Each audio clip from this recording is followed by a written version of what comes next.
경쟁 상대가 없습니다. 4.5세대 전투기의 거의 절반 수준. 대박. 때에 따라서는 F-16보다 셉니다. 대전차 집속탄 이런 거는 저희 F-16 못 달거든요. 베이비 F-16. 어린 사람들 조심해야 돼요, 요즘에. 단자형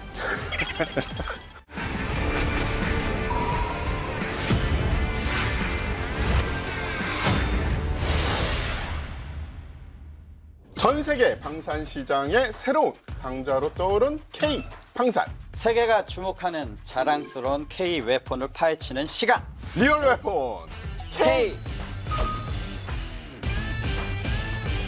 이것 빼고는 K 방산을 논할 수 없다. 요즘 대세. 대세는 이미 됐음.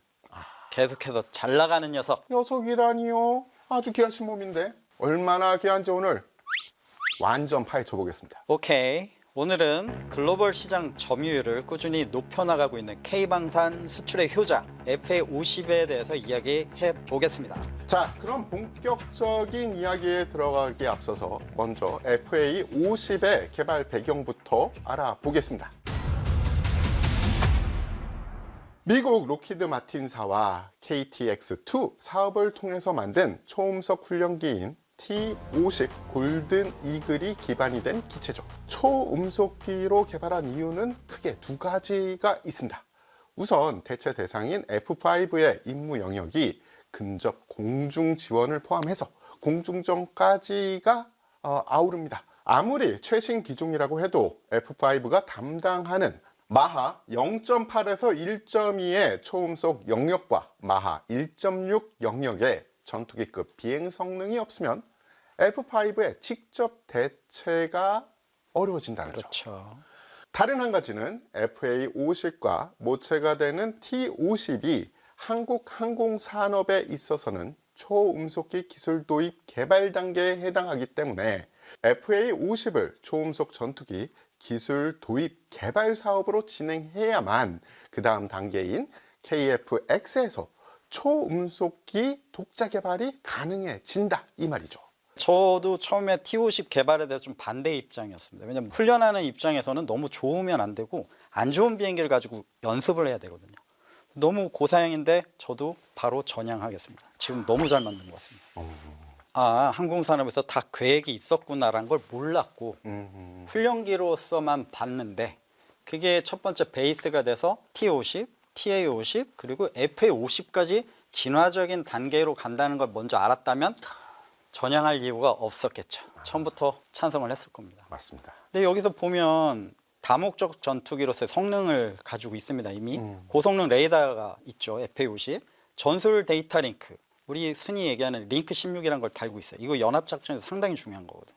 합동작전에서도 중요하고 이거 데이터 링크로 전투기끼리 대화를 합니다. F5에는 없는 기능이죠. 그렇죠. 이전의 전투기들 없고 뭐 유수의 전투기도 아직 다 못 만든 기능인데 FA50이 들어가 있습니다. 그 전투기끼리 얘기를 한다는 거 우리가 얘기하는 거 말고 주고받을 수 있어요.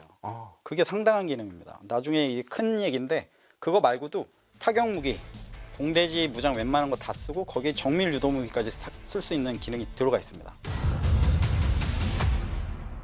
전투 행동 반경에 대해서 이야기를 하려면 우리가 꼭 이야기해야 되는 것이 엔진의 성능입니다. F-16의 엔진 성능과 거의 흡사한 혹은 뭐 혹자들은 조금 떨어진다라고 이야기는 해요.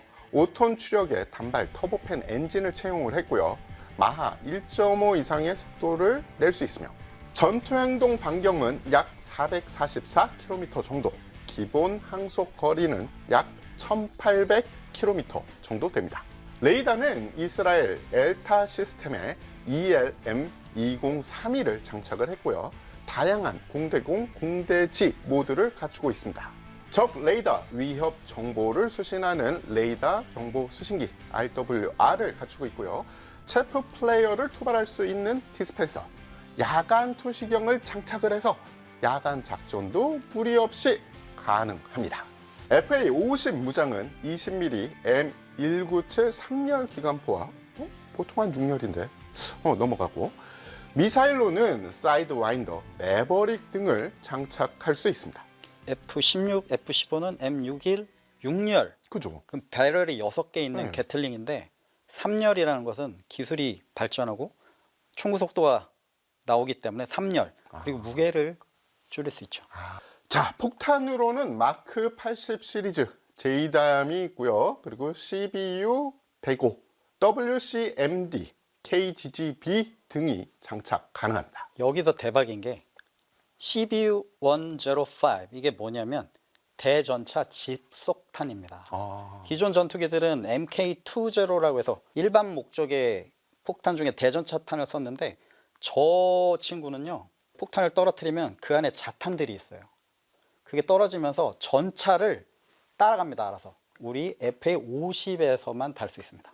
향후 성능 개량 또는 수출형 생산 과정에서 장착을 고려 중인 미사일에는 IRIST, 한국형 타우루스, 암람 등이 있습니다. IRIST 우리 KF-21에 장착 예정인 무장이죠. 그리고 한국형 타우러스 기존에 대한민국 공군이 가지고 있는 타우러스란 장거리 공대지 미사일이 있습니다. 전략 적의 지휘소나 원거리에 있는 표적들을 타격할 수 있는 가장 유력한 가장 효과적인 무장을 가지고 있는데 이거의 작은 버전으로 FA50에 들어갈 수 있도록 한국형을 개발하는 게 지금 저 무장입니다. 고성능 레이더의 전술 데이터 링크 시스템, 공대공, 공대지 무장 체계, 그걸 뒷받침할 수 있는 정밀 유도 타격 시스템, 그리고 항공 전자 비행 제어 시스템까지 한마디로 총망라했네요. 그렇죠. 현역 때 제가 F-16 조종사였지만 FA-50을 탈 일이 생겨서 탔습니다. 엄청 좋습니다. 아, 진짜요? 예, 이게 F-16이랑 똑같은데 네. 더 좋아졌어요. 한마디로 얘기하면 F-16인데 오? 좋아졌네? 깨끗하네? 플렉스. 딱 그 자체입니다. 뭐 아날로그 시스템을 하다가 갑자기 그걸 좀 디지털화한 그런 느낌인가요? 이게 이전에 70년대 만든 설계한 F-16이기 때문에 어쩔 수 없이 태생적으로 아날로그 계기들이 있거든요. F-16 다 디지털. 대구경 멀티펑션 디스플레이로 다 시연이 됩니다. 그래서 조종사가 되게 편해요. 그게 컬러로 다 시연되고 되게 편안한 비행을 했던 기억이 있습니다. 그 얘기를 왜 드리냐면 이런 칵핏 시스템이 비슷해요. 그래서 F-16 조종사나 F-35 조종사나 미국의 전투기들이 비슷한 계열로 가거든요. 적응하기 상당히 쉬운 경전투기 FA-50이죠. 근데 전투기의 경우에 고속에서 기동성이 상당히 중요하다고 하는데 여러분들 좋아하시잖아요. 전투기하고 전투기 만나면 누가 이겨요? 그렇죠, 그렇죠. 지난번 시간을 보신 분들 제가 얘기했습니다. 첫 번째, 조종사의 능력. 제가 전투기를 FA-50을 탔어요. 내 친구 태상호 기자님께서 F-35를 탔어요. 누가 이길까요? 라고 생각을 하시는데 아닙니다. FA-50이라도 조종사의 능력, 죄송합니다. 까내리려는 게 아니라 예를 드리자면 이길 수 있다는 거예요. 왜냐하면 1대1로 싸우게 되면 고속 성능이 되게 중요해요. 초반에는. 근데 성능을 계속 선회하다 보면 엔진 추력에 한계가 있기 때문에 속도가 떨어지게 됩니다. 그럼 결국 두 전투기는 저속 싸움으로 끝나거든요. 제가 본 FA-50은 저속 특성이 상당합니다. 전투에서 도그파이터라고 우리가 얘기하는데 좀 미안한데 F-16보다도 저속 특성이 좋습니다. 제가 깜짝 놀랐습니다. 그렇게 말씀을 하시면 오히려 F-16보다 우세한 점이 좀 있다. 저속에서. 둘 다 직접 몰아본 전투기 조종사의 피셜. FA-50이 F-16보다 나은 것 같다고 제가 다 뿌듯합니다. F-16 조종사들 분들께 죄송합니다. 세계의 조종사들이 모두 인정할 때까지 진화 멈출 수가 없겠죠. 그런데 이제 이 FA-50이 이슈가 좀 있죠. 복좌형이거든요. 그리고 단자형 개발하느냐 안 하느냐 많은 이슈가 되고 있죠. 이 얘기는 좀 어려운 것 같아요. 왜냐하면 단자를 개발한다는 게 쉽지가 않습니다. 혹자가 얘기하기에는 뭐 뒤에 칵핏 떼고 거기다 기름 채우면 되지 않느냐? 되지 않습니다. 왜냐하면 설계를 새로 해야 돼요. 항공의 설계, 저도 항공공학을 공부했지만 상당히 쉽지 않습니다. 이게 무게중심 조금씩 바뀌는 걸로 전투기 형상이 바뀌어요. 이거를 쉽게 생각하면 안 되시고요. 단자 개발을 한다는 건 새로운 비행기를 만든다고 생각을 하셔야 돼요. 그거를 쉽게 만들면 되지? 아닙니다. 이거는 다른 얘기입니다. 그 점은 꼭 아셔야 될 것 같아요. 제가 생각하기에는 뒷좌석 떼고 거기다가 연료통 채워서 그럼 하면 단자 아니야? 이런 식으로 단순 무식하게 생각을 하거든요. 상호야, 네 차 뒤에 좌석 떼고 거기다 기름통 싣고 탈래? 아니? 그래. 아, 역시 이과가 세상을 바꿉니다. 이과. 문과 죄송합니다. 그러면 단자형으로 바꾸면 뭔가 장점이 있다는 이야기인데 어떤 겁니까? 아까 전투 행동 반경을 읽으셨잖아요. 전투 행동 반경이라는 거는 임무를 어디까지 하고 풀 무장을 장착한 상태에서 어디까지 공격했다가 올 수 있느냐. 복자고 연료 페이로드가 적기 때문에 제한이 되겠죠. 그러면 공중급유 기능을 달하면 더 늘어날 수 있겠죠. 하지만 단자 전투기로 갔을 경우 그 페이로드를 다 전략 연료로 바꿀 경우 전투 행동 반경이 줄어요, 늘어요? 늘죠. 문과한테 질문합니다. 늡니다. 늘죠. 이거 하나로만으로도 위협이 됩니다. 아, 저 전투기 여기까지 못 오는데 이게 왔네? 얘네 단자 언제 만들었대? 공군 전력은 그게 중요합니다. 어디까지 침투가 가능하느냐. 얘기가 달라지겠죠. 그전에는 연료를 실었다고 하면 단자일 때는 연료를 조금 빼고 무장을 더 장착할 수 있어요. 그럼 공격력이 배가가 되겠죠. T50에서 업그레이드를 하다 보니 복자형으로 왔는데 가정을 해서 FA50이 단자형이 개발이 된다면 우리가 소위 얘기하는 미디움보다 조금 낮은 급 전투기 시장에서는 FA50을 따라올 기체가 지금은 없다고 봅니다. 세계 훈련기든 그대로 훈련기에서 멈춘 상태거든요. 그런데 FA50은 그게 아니라 정밀 유도 무장까지 가능하죠. 이건 얘기가 좀 다릅니다. 표현을 하자면은 라이트급 선수가 헤비급 펀치도 날릴 수 있다. 이런 그렇죠. 그림이 나오나요? 예. 그리고 말씀드렸잖아요. 한국형 타우러스. 이건 또 얘기가 달라지는 거죠. 요새 전 세계에서 주목하는 이유 중에 그것도 있겠네요. 왜냐하면 모든 나라에서 지금 병력 자원이 감소하고 있잖아요. 그렇죠. 중요한 지적입니다. 두 명이 묶일 필요가 없는 거죠. 그래서 단자형이 개발됐으면은 정말 좋겠어요. 하지만은 여러 가지 우리가 고려할 점이 있죠. 확인해 본 바 지난 국감에서 단자형은 지금 개발이 아직까지 진행이 확 되고 있지는 않다. 팩트입니까? 예. 아. 그런데 준비는 하고 있다. 예. 팩트입니까? 예. 아, 알겠습니다. 이 정도로 넘어가겠습니다. 네. 자, 그러면은 FA50의 수출 경쟁력에 대해서 좀 알아보겠습니다. 동급 경량 전투기 가운데서는 공중 기동성이 아주 우수하고요. F-16, 라팔, 유로파이터, 타이푼보다 덩치는 조금 작지만 구조, 설계가 단순합니다. 그렇기 때문에 생산성이 뛰어나고 가성비가 좋죠. 획득 비용은 다른 4.5세대 전투기의 거의 절반 수준. 대박. 절반 수준. 그렇죠. 한 대 사면 두 대 사는 거죠. 다시 홈쇼핑으로 가나요? 여기 아래. 예. 바로 구매하셔야 됩니다. 바로 절판, 품절. 예, 원 플러스 인간입니다. 원입니다. 원 플러스 원. 예. 기체 자체 성능도 좋지만 F-16이나 F-35의 조종사를 양성할 때도 매우 좋은 기체가 됩니다. 지난번 KF-21 때 제가 말씀드렸죠. 예. 3년간 비행을 안 했는데 비슷하더라. 똑같습니다. FA50, F-16. 이거는 좀 베이비 F-16. 아, 딱 보시면 되게 귀엽게 생겼어요. 그죠. 약간 그런데 통통하니. 펀치가 때에 따라서는 F-16보다 셉니다. 아까 말씀드린 대전차 집속탄 이런 거는 저희 F-16 못 달거든요. 베이비 F-16? 근데 왜 이렇게 무섭지? 약간 좀 그런 느낌입니다. 어린 사람들 조심해야 돼요, 요즘에. 그렇죠. 네. 예. 단자형 왜? 빵 터졌다. 어린 사람.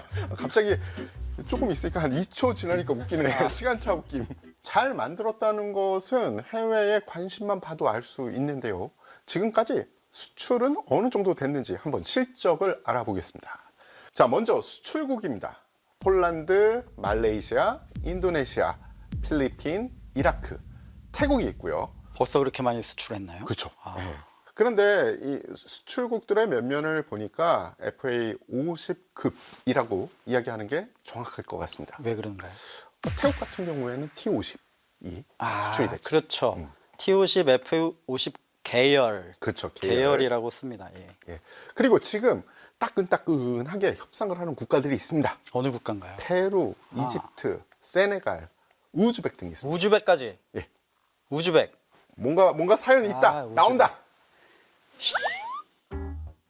맨입으로 안 됩니다. 알겠습니다. 네. 여러분들이 입금을 여러분들이 좋아요, 구독, 알림 설정을 해주시면 제가 이 정보 빼내겠습니다. 왜 갑자기 입금을 하라고? 아니, 계속 입금 얘기를 하니까 입금을 놀랐습니다. 해야 될 것 같아요. 이 FA50 그리고 FA50, T50 계열은 서비스가 관건입니다. 맞습니다. 바로 MRO라고 하죠. MRO 사업으로 금전적인 이득을 보는 것은 사실 부수적인 거예요. 어떤 국가와 MRO 계약을 맺을 수 있다는 것, 그 자체가 그 국가에 대한 신용, 방산에 대한 신용성을 보여주는 겁니다. 그렇죠. 필리핀은 PBL 계약이라는 것을 진행하고 있어요. 미리 예산을 책정한 후에 필요한 부품을 신속하게 받을 수 있는 겁니다. 아, 한국 공군도 PBL을 운영을 하는데요. 그렇기 때문에 가동률이 80% 이상을 유지하고 있어요. 그래서 가동률이 80% 이상이 나오는군요. 이 가동률 되게 중요한 얘기거든요. 그죠? 미국도 80%가 안 된다며요. 예전에 80%였는데 최근 들어서 70%대로 떨어졌다라는 아하. 이야기 들었습니다. 필리핀에서 저 도와주신 우리 선배님들, 예비역 조종사들이 엄청 노력을 했답니다. 그래서 필리핀의 조종사들이 되게 신뢰를 하고 그 다음부터 한국 믿을만하다. 그래서 거기에 대해 엄청난 우호적인 지분을 많이 심어져 있는 것 같아요. 그 다음에는 이라크의 CLS 시스템이 있습니다. 군에서 운영하고 있는 장비를 민간 업체와 계약을 해서 정비사 교육, 심지어 훈련 등을 토탈 솔루션으로 제공을 한다고 합니다. 이라크 CLS 같은 경우는 필리핀에서 먼저 한 거를 바탕으로 업그레이드가 됐는데 지금도 우리의 선후배 조종사들이 거기서 활약을 하고 있습니다. 그래서 이라크 전량 카이가 저 업무를 맡아서 지금 수행하고 있고 차후에도 이라크는 계속 이렇게 가겠다. 왜냐하면 어느 정도 기간이 지나면 자군이 인수를 해서 해야 되는 게 맞는데 그쵸. 이라크는 전적으로 한국에게 이걸 맡기는 것 같습니다. 그래서 들리는 얘기는 앞으로도 계속 핑크빛 사업이 계속 진행될 것 같다는 얘기가 좀 그 있습니다. 정도면 정말 만족하고 있다라고 볼 수 있는. 그렇죠. 이제 그 다음에 폴란드로 가는 것 같습니다. 그렇죠. 폴란드는 시스템이 약간 다른가 봐요. 언사이트 서포트, 그 자리에서 서포트를 한다라는 건데 프로그램 이름은 카이 RS라는 카이 RS. 예, 물론 카이에서 제공하는 후속 지원 프로그램인데요. 네. 기술 지원까지 포함한 통합, 유지, 보수 서비스라고요. 더 덩치가 커진 것 같습니다. 전략 전술적 측면에서 폴란드가 다른 전투기들을 마다하고 대한민국의 작은 FA50을 선택한 이유 있을 것 같은데요. 제 생각에는 일단 첫 번째 원인은 러시아와 우크라이나 전쟁이 여파가 있겠죠. 왜냐하면 역사적으로 폴란드와 러시아는 앙숙 관계입니다. 그렇죠.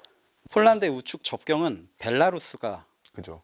근데 남쪽 우크라이나가 만약에 러시아 땅이 되면 폴란드는 제2 두 개의 정면을 적과 맞이하게 돼요. 이 얘기가 달라지는 거예요. 빨리 전력 증강이 필요한 거죠. 벨라루스는 비엘라의 루스 이게 무슨 뜻이냐면 비엘라의 fight, 루스, 러시아 백러시아 둘이 형제입니다. 러시아의 원류는 벨라루스에 있어요. 저 두 나라는 뛸 수가 없습니다. 아무리 나토가 얘기를 해도 벨라루스는 안 바뀔 겁니다. 그러나 우크라이나는 나라명이 우크라이나 우라고 하는 것은 어디 옆에 바위 변방 끄라이라고 하는 것은 끄트머리. 그러면 러시아 말인데 우크라이나 사람들은 러시아한테 우리는 니네 나라도 아니고 변방의 옆에 울분이 있는 거죠. 그렇게 역사적으로 보면 전쟁이 날만 하겠죠. 그렇죠? 그런데 폴란드 입장에서는 이제 정면이 두 개가 되면 안 되잖아요. 그렇죠. 그렇죠. 빨리 전력 증강이 필요한 거죠. 폴란드 공군이 가지고 있는 전력을 보면 그중에 두 개 대대는 F-16 대대를 유지를 하고 있어요. 근데 한 개 대대는 기존에 사용하던 러시아제 전투기들. 수호이 계열 또는 미그 29. 이거 빨리 전력화하고 싶은 거죠. 요 전력화 단계 빨리 바꾸고 싶은 단계 F-16으로 바꾸면 좋겠죠. 근데 지난번 KF-21에서 말씀드렸는데 팬데믹 이후 방산 시작은 한국은 준비했지만 그쵸. 다른 나라는 힘들었죠. 그죠? 맞아요. F-16을 달라고 해도 미국이 이걸 못 주는 겁니다. 지금. 그럼 대체해야 될 전력이 뭘까요? 찾다 보니 FA50 괜찮은데 왜? 훈련시켜야 되는데 F-16은 전투로 해야 되는데 이거 가지고 훈련 안 되니 FA50으로 전투도 하고 훈련도 하고 말씀드렸잖아요. F-16 똑같네? 베이비 F-16? 이거 괜찮네? 합리적이네요. 네. 왜 근데 폴란드가 사실 옛날에 바르샤바 조약기구의 한 부분이었다가 지금 나토로 들어왔잖아요. 더 하나 중요한 거는 나토와의 상호 운용성이 되게 중요합니다. 상호 운용이라는 건 아까 미그 29 이런 거는 서로 아까 링크 같은 거 있어도 상호 통화가 안 돼요. 나토군의 주 항공력은 미공군이라고 보시면 됩니다. 그럼 이 연합작전을 수행을 할 때 미그 29 말도 안 통하는 얘가 좋겠어요? 이미 데이터 링크까지 다 달고 있는 FA-50이 좋겠어요. 우리나라에서 이미 얘기했죠. 연합작전 능력을 할 수 있는 전투기다. 두 번째 이거 크게 되겠죠. 맞네요. 나토는 러시아하고 바르샤바 이제는 없어졌지만 러시아 기갑부대가 무서운 거예요. 이걸 빨리 막아야 돼요. 그래서 교리가 발전을 합니다. 첫 번째 2차 대전 끝나고 서독과 동독 바르샤바 조약기구의 기갑군을 어떻게 상대하느냐가 주 이슈입니다. 그래서 나온 개념이 액티브 디펜스라는 개념이 나와요. 거점 방어를 통해서 물밀듯이 들어온 적의 전차대를 속력을 줄인다. 그랬더니 소련에서는 줄여봐라. 우린 속도 더 나간다. 아 이거 안 되겠구나. 그래서 나온 게 핵미사일 얘기가 나옵니다. 전술핵이 거기서 나와요. 그러면 니네가 들어오면 우리는 전술핵을 쏘겠다. 소련에서는 그러면 더 빨리 들어갈게. 니네하고 싸우는데 쏴봐라. 니네 죽는다? 헐. 근데 가만 보니까 전장이 독일이네. 독일이 또 한 번 전장이 되면 안 될 거 아니에요. 그죠. 그래서 독일에서 전체 기반을 합니다. 우리 앞에 원거리에서 적과 싸우겠다. 익스텐디드 배틀필드란 얘기를 해요. 그게 폴란드입니다. 폴란드 좋겠습니까? 그렇죠. 예. 그런데 지금의 개념은 그래도 이 압도적인 전차 부대를 어떻게 없앨 것인가? 항공력을 이용합시다. 지금의 교리는 에어랜드 배틀입니다. 그래서 나토의 공군력이 상당히 중요하거든요. 그 공군력과 같이 할 수 있는 상호 운영성 FA-50인 거죠. 마지막으로 K 방산 수출 효자 FA-50 어떻게 전망을 하십니까? F-16급을 대체할 수 있는 전투기가 KF-21. 그런데 이 FA-50은 기존의 F-16 조종사들을 훈련을 시킬 수 있는 아주 좋은 기체거든요. 차세대 전투기 KF-21과 FA-50이 이렇게 잘 맞물려 간다고 저는 보고 있어요. 정부 그리고 기업 그리고 국민들이 한마음으로 노력하고 응원하니까 우리 K 방산의 앞날에 더 좋은 일이 생길 것 같습니다. 예, 좋은 소식은 누구보다 먼저 알려드릴 테니까 리얼웨폰 K에도 많은 관심 부탁드립니다. 오늘은 이 정도 털고 가겠습니다. 다음 편 기대해 주십시오. 대한민국이 세계 4대 방산 강국이 되는 그날까지 저희도 응원하겠습니다. 드디어 KFN TV가 885만 가입자를 등에 업고 당당히 IPTV KT 101번 채널의 주인이 된 것을 진심으로 축하드립니다. 와우. 물론 이전 채널들에서도 볼 수 있습니다. 101번 채널의 힘찬 출발을 응원하겠습니다. 많은 관심과 성원 부탁드립니다. 화이팅!